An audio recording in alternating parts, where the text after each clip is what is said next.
happy to join with you today in what will go down in history as the greatest demonstration for freedom in the history of our nation.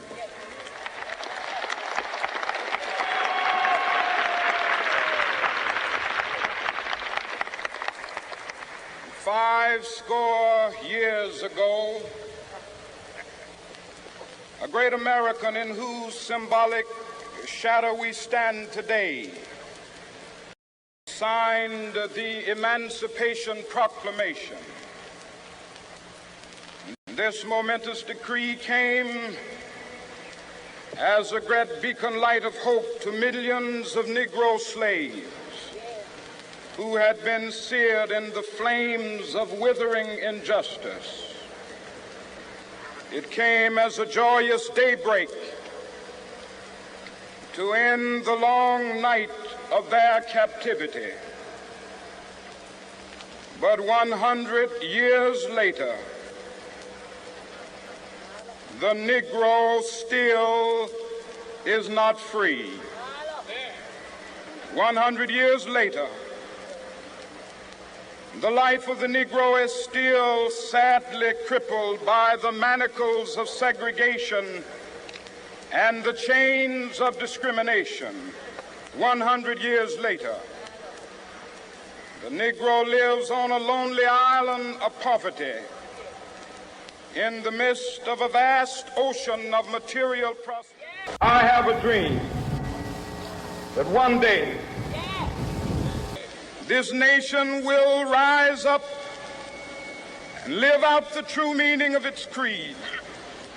We hold these truths to be self-evident, that all men are created equal.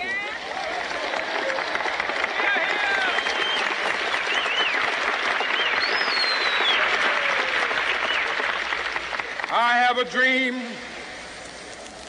that one day on the red hills of Georgia, the sons of former slaves and the sons of former slave owners will be able to sit down together at the table of brotherhood.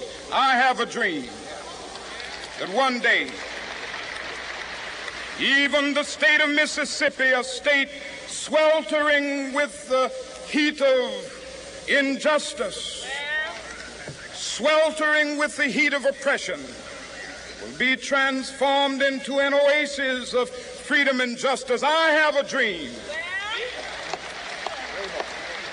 that my 4 little children will one day live in a nation where they will not be judged by the color of their skin, but by the content of their character. I have a dream today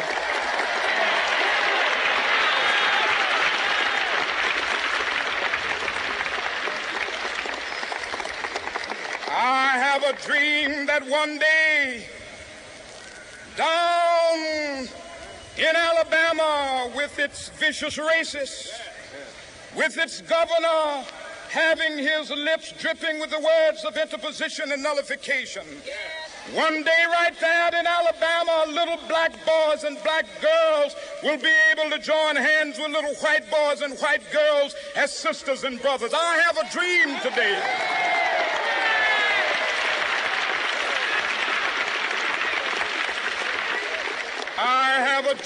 that one day every valley shall be exalted, and every hill and mountain shall be made low. The rough places will be made plain, and the crooked places will be made straight. And the glory of the Lord shall be revealed, and all flesh shall see it together. This is our hope. This is a faith that I go back to the South with. With this faith, we will be able to hew out of the mountain of despair a stone of hope. With this faith, we will be able to transform the jangling discords of our nation into a beautiful symphony of brotherhood. With this faith, we will be able to work together, to pray together, to struggle together, to go to jail together, to stand up for freedom together, knowing that we will be free one day. This will be the day. This will be the day when all of God's children will be able to sing with new meaning, My country, tears of thee. Sweet land of liberty, of thee I sing. Land where my fathers died, land of the pilgrim's pride.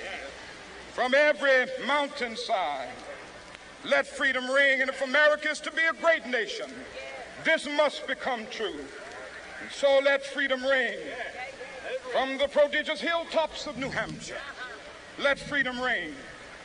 From the mighty mountains of New York, let freedom ring. From the heightening Alleghenies of Pennsylvania, let freedom ring. From the snow-capped Rockies of Colorado, let freedom ring. From the curvaceous slopes of California. Not only that, let freedom ring from Stone Mountain of Georgia.